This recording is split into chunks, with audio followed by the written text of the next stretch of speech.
Page 18.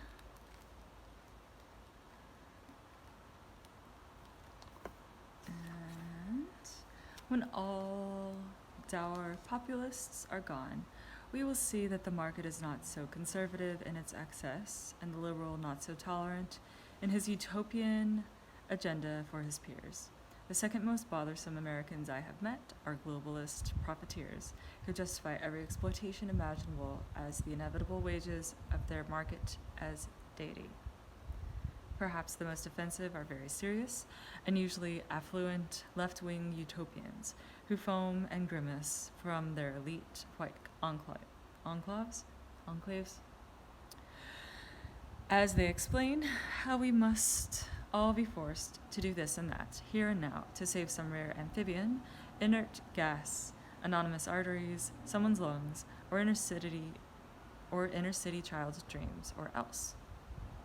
With the loss of this country's agrarian and conservative profile, also goes a tradition of using agrarian life to critique contemporary culture, a tradition of farming as moral touchstone of some 2,500 years duration in the West, beginning with Hesiod, Xenophon, and Aristotle, and ending with us. Agrarian wisdom, man using and fighting against nature to produce food that ensured his family stayed on the land and his community was safe, was never fair or nicely presented. Family farmers prefer to be at loggerheads with society, yet they are neither autocrats nor disillusioned Nietzschean demigods sneering at the growing mediocrity of the inferiors in their midst. As their doomed and near-extinct status illustrates, yeomen are rather different from the rest of us. These Ajaxian men and women oppose us but mean us no harm. They are more suicidal than homicidal. They bother us with their judgments and absolutes and unnecessary and hurtful assessments that derive from meeting and conquering real challenge. But they also bother us in order to save, not destroy, us by giving a paradigm of a different and older way that once was in all of us. They want us to slow down, not to implode, to find an equilibrium between brutality and delicacy, as they themselves have with their orchards and vines. They want us to try something out ourselves before advocating it for others. It is very hard at this age to pump your own water, drain out your family species, grow food for others from the ground, live where your great-grandparents were born, be buried beside your sister and great-aunt, and know that right now, should the electricity cease, the phone go dead, the battery vanish, you and your own could still eat and drink and survive one more season. And as citizens, not recluses or survivalists. Such folk who are ready, perhaps even willing, to do just that each day, look at the world radically differently from the rest of us. They laugh at most of our politicians, television programs, movies, universities, where all men and women are led to lead clean, safe, happy, and long lives. Their perspective, for all its involvement with the universal needs of life, is the most distant, and their worldview the most basic. In a democratic America, agrarians even now are more akin to the polis Greeks, the architects of Western constitutional government, than they are to the people of Los Angeles. I think nowhere are the consequences of the yeoman's demise more apparent than in the laboratory of the San Joaquin Valley of California. It comprises the planet's richest, irrigated, agricultural region, but one which, at the present rate of development, is about to become one of the most polluted, congested, ugly, and increasingly dangerous regions on this continent. It is no exaggeration to confess that America is intent on ruining the richest irrigated farmland in the nation, which produces 1/8 of its food and once provided some cultural sanity in the general chaos of California. Yet without our valley of small farmers, America is not starving. Our nation's fruits and vegetables, for a time, will continue to be grown by conglomerates, and when that is no longer possible, augmented by importation from abroad. But thousands of acres in California are no longer growing the citizens of old, who in the store, on the school board, and at the local meeting bring the rest of us to our senses through their wisdom gained from a solitary daily war against nature, society, and self.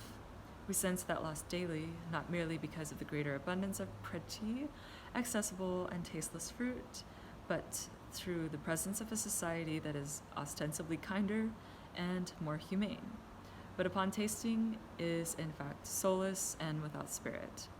Family farming is gone, yet democracy and Western civilization remain, the creations of agrarianism. We Americans can survive, thrive even, under the material conditions of the next century, but we will never be anything like what we were. The hardest task in America is now not to fall into defeatism, even if it means verging on idealism, corniness as well. So I offer these letters, both brutal and naive, in hopes that we might still learn from what we are losing. Part 1, Man versus Nature. At the Abyss. Oh, letter 1.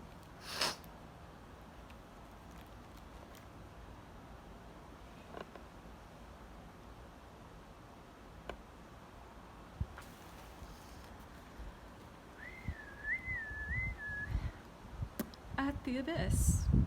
For those who might yet visit Central California, here he beholds fair cities, substantial villages, extensive fields, an immense country filled with decent houses, good roads, orchards, meadows, and bridges where 100 years ago all was wild, woody, and uncultivated.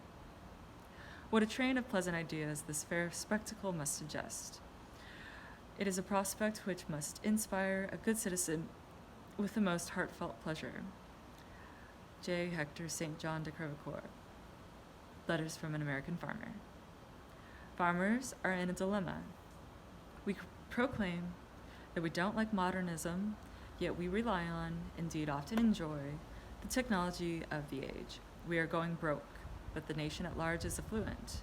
We say that we are crucial to the country, but America has found a way to feed itself quite comfortably without the presence of the family farmer. Indeed, the rise of cheap food and corporate farms are perhaps explicable, in part because of America's very wealth and serenity. We claim to be conservatives.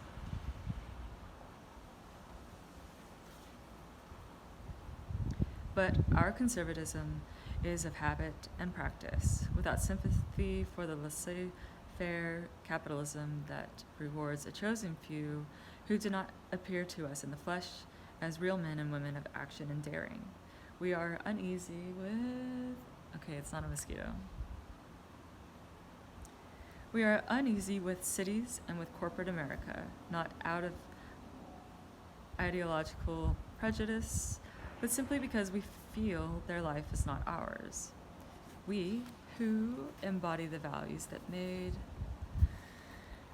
our culture majestic and whose failure is symptomatic of what has made the country material rich, appear at odds with everyone and have no idea where to go or what to do. So, mostly we farmers just dream of the past, lie about the future, or rail about the present. I am no exception.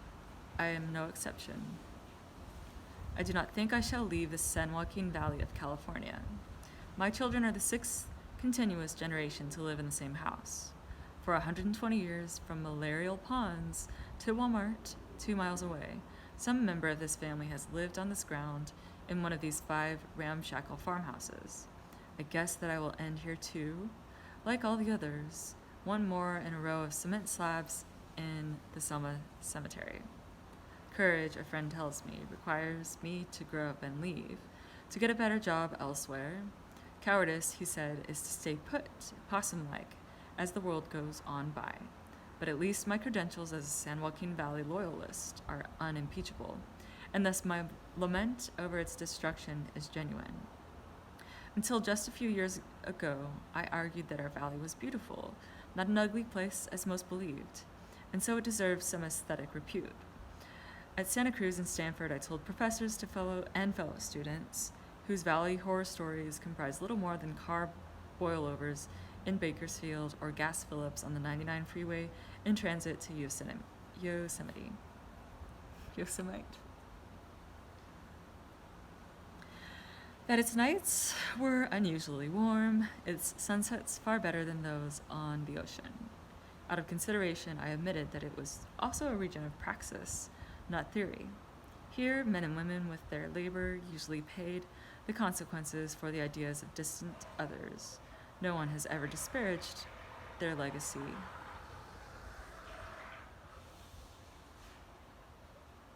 On the grounds that this is a laid back, complacent, or even contemplative province without material foundation. No one has ever claimed that Americans came here to sightsee, vacation, garden, ski, hike, or shop, and came to do anything other than work and suffer. As an agrarian culture, our hard work permeated everywhere, encompassed everyone. I used to see very few cobblestone streets, cappuccino bars, or neighborhood theaters in any of our small valley towns. Instead, the valley's attraction was always and only its bustle of hard-working agrarian peers, and the bounty that grew out of their endless and uncomplaining work. For all our valley boosterism, let us confess that there is little tradition of great universities, renowned symphonies, impressive museums, or enclaves of artists between Fresno and Bakersfield. Let us then live or die with our strength, which is the wonderful soil, the monotonous climate, and the agricultural genius and good sense of our people, a folk like none other on this planet, and whose toil created an oasis. In short, the valley, I summarize to outsiders, was irrigated trees and vines in a desert, framed with snow on the Sierra Nevada, the evening sun over the Coast Range, and some 500,000 self-absorbed and autonomous immigrants on 40-acre farms in between, a relatively unknown but prolific food basket. Its buildings, the Fresno Water Tower, the imposing domed county courthouse, the original Sun-made raisin plant, were massive stone and cement behemoths, absolutely utilitarian architectural masterpieces. Only with difficulty did we dynamite that rebar and concrete into rubble, or simply abandon them to the birds and rodents. Farmers of this valley were, as a rule, strong builders.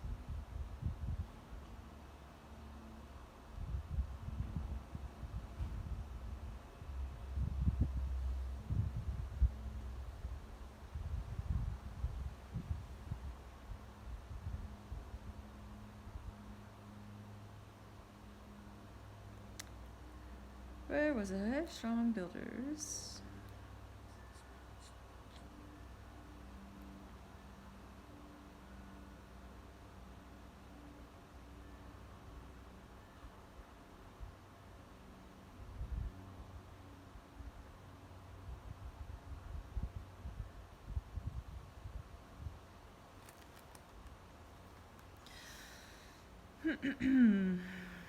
Farmers of this valley were, as a rule, strong builders, a real handicap when the function of buildings must change even if their form cannot. When in Greece, I pointed out that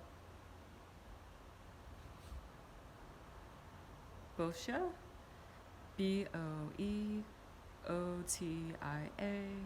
was like farmland outside Visalia, the Attic hills not unlike those right above Fresno, citrus-raising hamlets of the Peloponnese and the Argolid resemble Exeter, Arosi, and Porterville. Did not the valley share the Hellenic latitude? Is not its climate similarly Mediterranean? Did not the most audacious Greeks, Italians, Spaniards, Basques, and Armenians as well come to Fresno for its southern European seasons? When I returned from one visit overseas, I even planted a bay tree, Laurus nobilis, and it grew here next to the vines every bit as well, no better than those I saw in the Pindus Mountains, as does in general the Mediterranean triad of grape, olive, and grain.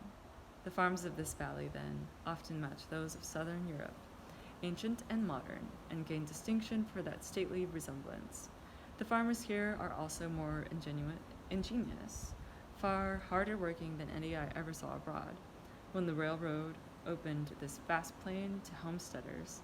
For once, its advanced men were not lying when they said it was fertile. Even their tawdry hucksterism did not exaggerate our soil and climate. We were not Montana or the Dakotas, whose icy sterility made duped homesteaders weep.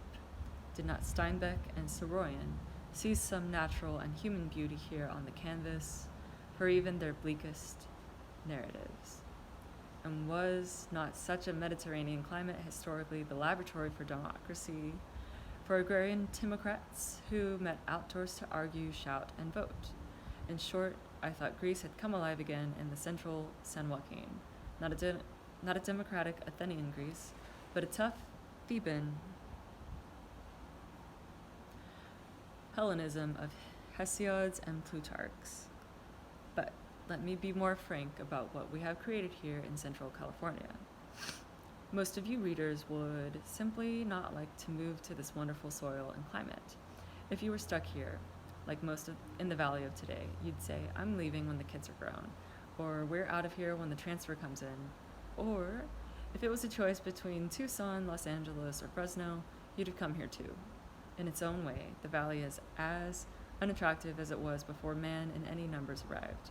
Its golden age was therefore brief, no more than the beautiful century between 1870 and 1970, when gravity-fed irrigation and hand-dug ditches from the Sierra first turned a weed-infested desert into an oasis of small tree and vine farms and their quiet satellite communities. Is too much man as bad as too little? Farms that arose out of wild scrub now, in turn, fall before man's latest incarnation of cement and petroleum. The farmers, they are all in the rest home, dead or tend bar, teach school, and patch tires to tide themselves over for one more money-losing peach or raisin harvest. All that really remains is the romantic ideal that we in this valley might still appear and be as our forebears were, without ever living as they did. After that brief 100 years of agrarianism, developers and industrialists picked up the scent of the San Joaquin's natural and human attractions, and so moved factories here,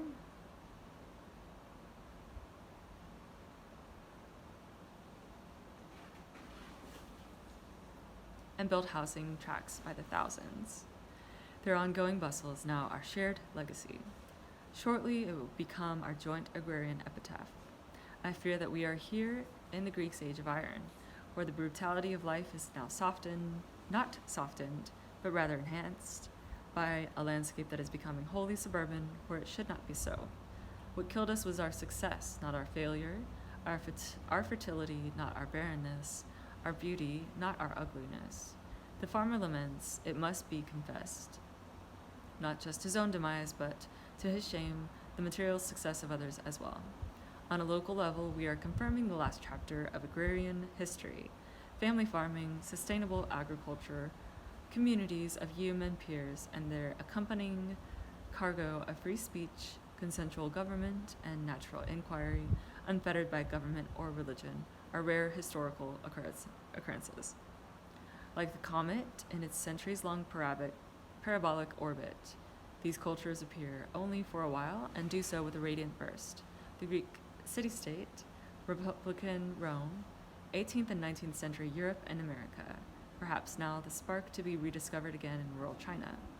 And then these agrarian communities disappear, after providing for others the safety and material foundation for a slow, though thoroughly enjoyable, decline. Page 28.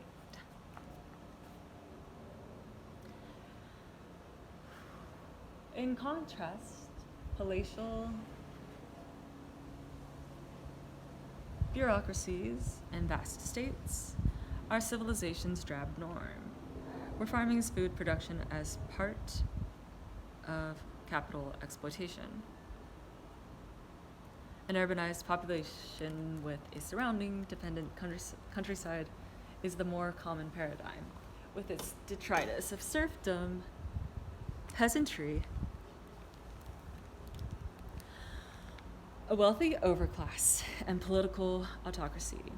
Thus, as historians, we must acknowledge how rare our valley century was, that the Mayas, Aztecs, Egyptians, Hittites, and Gauls were not like the Polis Greeks, whose citizenry owned and was of the countryside. We must also appreciate, even romanticize, those singular 100 years when the brutal polarity of masters and serfs was but for a time abated. There once was a real middle class of spirit and circumstance, who lived either from the land or from those who farmed the land. But very different people of the last 2 decades have come here to pave and subdivide because of the foundations the agrarians had established before. Would they not say, you did a fine enough job here with what you had, with your picturesque little towns and farms, but now step aside and let us show you what can be done when you have real money and more than enough people to finish what was started. These elder yeomen, now dead, came to this valley between 1860 and 1900. I mean the eastern side of the valley with the water and near the Sierra, and planted and beautified. Like Lucretius' Roman agricolae, they set shoots and branches and buried fresh cuttings in earth about their fields. They tried to grow first one thing, then another on their beloved lands, and saw wild plants turn tame in the soil with coddling and gentle, coaxing care. 30 years ago, you could have agreed with Lucretius that here too were lands everywhere marked with beauty, lined and adorned with apple trees and fruitful orchards walled them about. Hard work on the land produced a stable citizenry and beautiful countryside, but not now.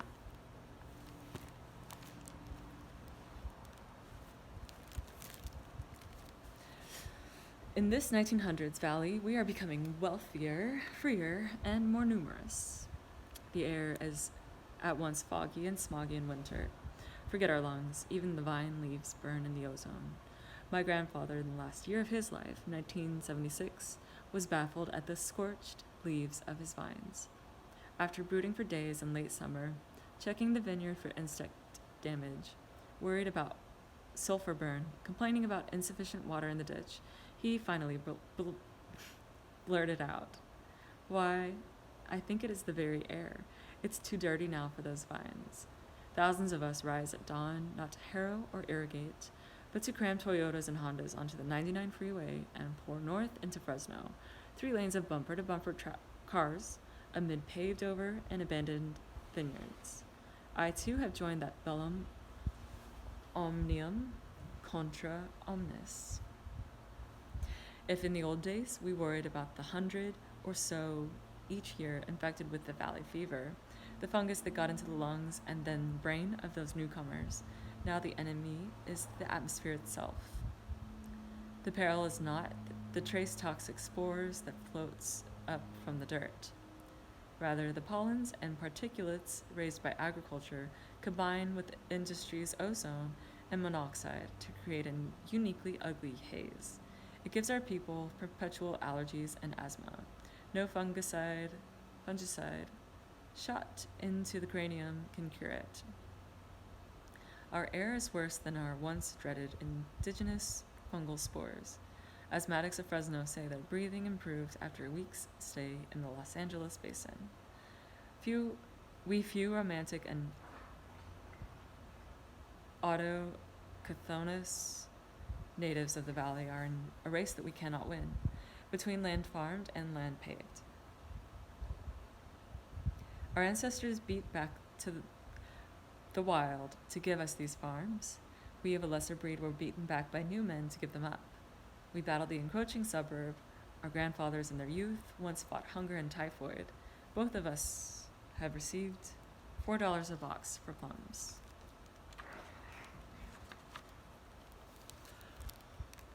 The developer and industrialist know that the end of unlimited exploitation is near and the battle now won. So they build and overlay at an even more frantic pace to grab the last air, water, and land from farmers who are left before nature changes the rules of the game and we are all but another Los Angeles. When we are one megalopolis between the mountains and the 99 freeway, it will be rather difficult to find a peach orchard to bulldoze under, an aquifer to suck dry, or a farmer to buy out. Then beware, you remaining pristine valleys elsewhere. It will be a more difficult task for the developer and speculator to make a lot of money when the entire valley corridor is cement, asphalt, and satellite dishes, with only a few skipped lots in the mess, just a tessera or two missing from this bad Roman mosaic, and we will wonder why we have become a different people. Agriculture will be doomed here in 50 years, we are told by the more honest futurists, when the air, water, and housing sprawl of our valley will finally turn traitor on us.